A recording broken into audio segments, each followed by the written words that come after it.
you, Marie. I do have a passion for champagne. It's my life revolves completely around it. I love it. It's the most glorious wine in the world. I like to convert everyone to champagne.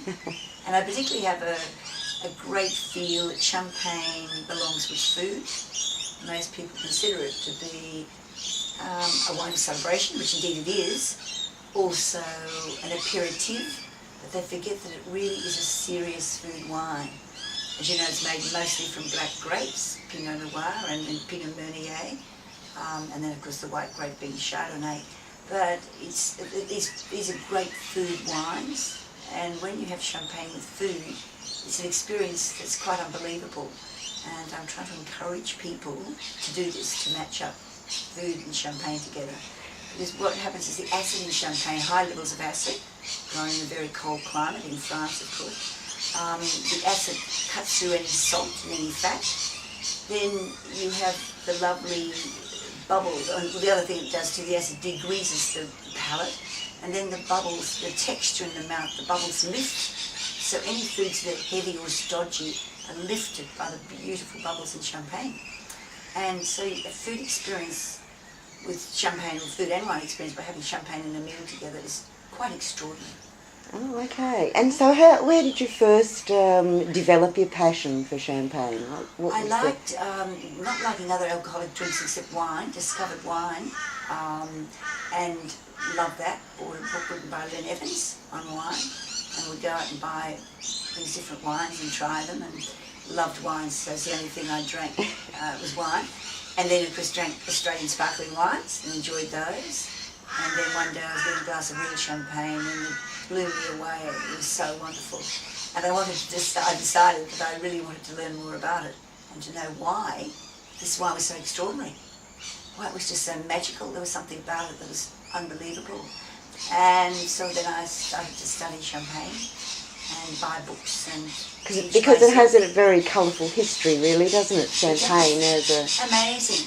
As a region, completely, because it's that northern part of France where the wars were all fought.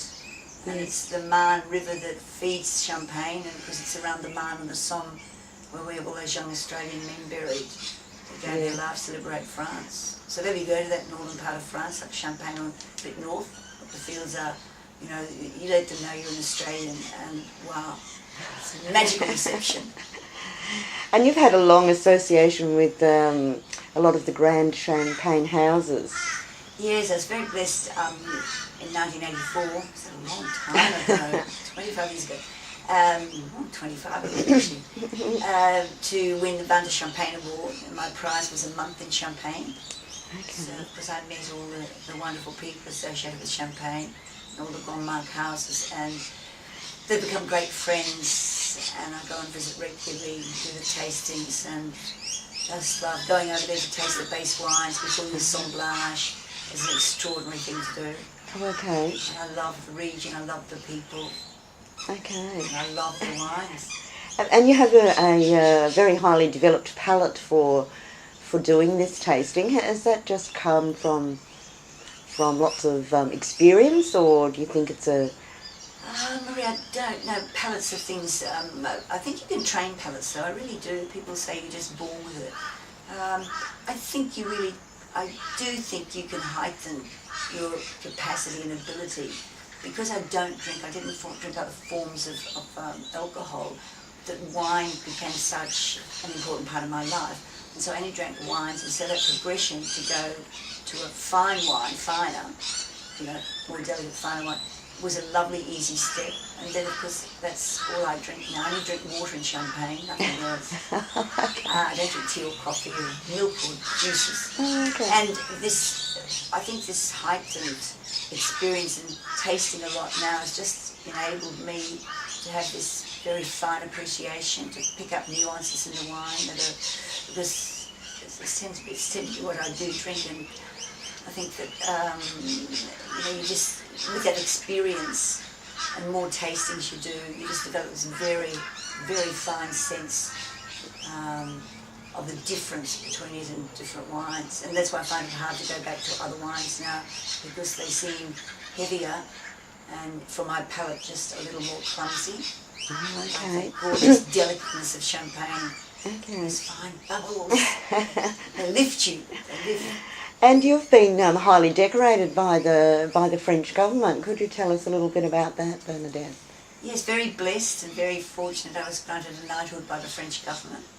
So that was an extraordinary moment in my life. Yes, and that was for your contribution to the Champagne. My contribution for Champagne was for many years. I just taught people about Champagne and no cost or anything, just to try and show people this magical wine that's out there and how remarkable it is. Okay, so tell us a little bit about that ceremony. It was a wonderful ceremony actually. They brought in a French vessel so I could be knighted on French soil, which was a great moment, and the French ambassador and the consul general and so all the important French people flew into Brisbane for that.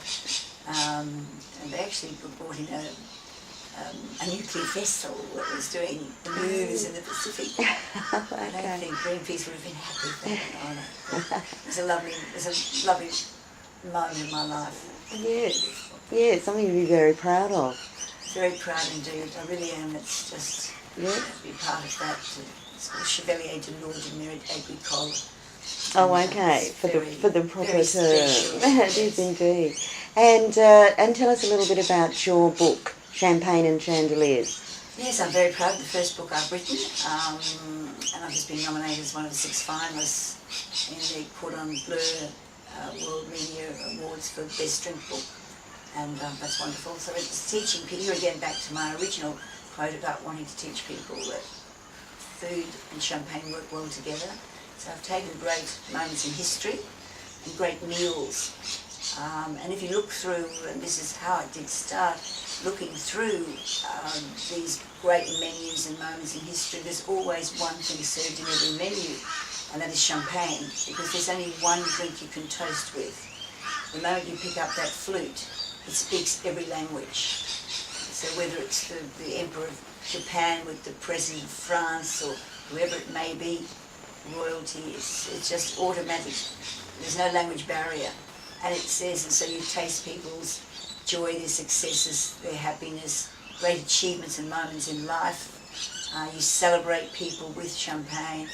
And so it's always used, and I thought this is wonderful that champagne's so much part of what food and wine is, our fabric of life. Wouldn't it be lovely to change the menu? So I print the menu as it is, and then I redo it by matching every course with just champagne. And that's my little hope to encourage people to try a meal with all champagne. You would have noticed some differences in the Australian sparklings that are coming out these days. They've certainly gone up in quality. They have indeed, and I think that the reason for that is because they aspire to be like champagne. I think this is a good thing. I think French wines have always been a benchmark for us. The wonderful Pinot Noirs here now, but those makers, they drink Burgundies. Look at those first growths and the Grand Crus, so forth. The same as our Cabernets, the people look to Bordeaux. So I think that French wine's always been a benchmark for us, and I think the sparkling wine makers, of course, look to Champagne and follow what they're doing, and it really has lifted the quality really amazingly in Australia. And I think outside Champagne, where only champagne can be made, but other than that, I think in Australia we probably make the best sparkling wines in the world.